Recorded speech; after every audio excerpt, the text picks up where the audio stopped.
This is Team Pollux with our ARCS Arctic Enclosure.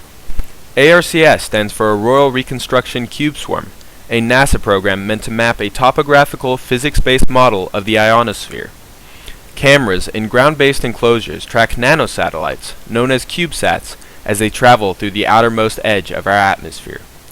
Our team was tasked with creating one of these ground-based enclosures. Here we can see the construction of the panels. Each panel is a foam board, sandwiched between two layers of OSB.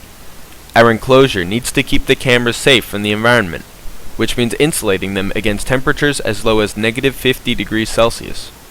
Equally important is venting heat during the summer months. Each of the 4 cameras expel a large amount of thermal energy, so the heat exchanger was installed to keep them at operable temperatures.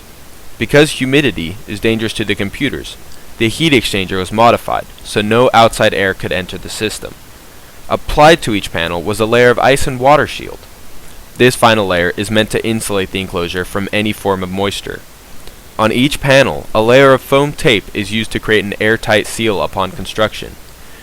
Because the Arctic enclosures are transported in Cessna Grand Caravans, the project was designed to be modular. 6-inch plastic domes at the top of the enclosure give the cameras a clear view of the night sky. And once all the panels had been built, the last step was to test its effectiveness. The UAF cold room gave us conditions that would simulate the harsh winter temperatures of rural Alaska. The UAF high bay structural testing lab was used to simulate warm summer months. Thermocouples were placed in various locations inside the prototype to observe temperature changes in each of these testing rooms. A humidity sensor was placed inside to track moisture levels, and heaters were used to simulate the thermal energy expelled by the cameras. Everybody, my name is Gerald. Here we have our enclosure.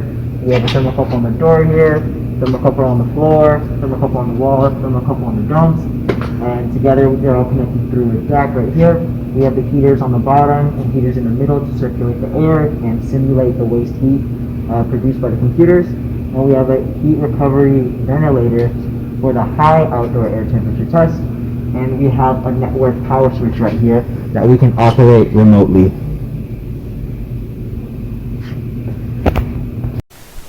Here is our first test in the UAF cold room. The Arctic enclosure was assembled in under 20 minutes and successfully kept the cameras warm in -40 degrees. Our high bay test was also a success, venting 1,000 watts of heat without ever exchanging air with the environment. This means humidity levels were kept appropriately low. And as can be seen, the enclosure is large enough to fit an operator and keep him comfortable as he accesses data stored in the computers. Thanks for watching.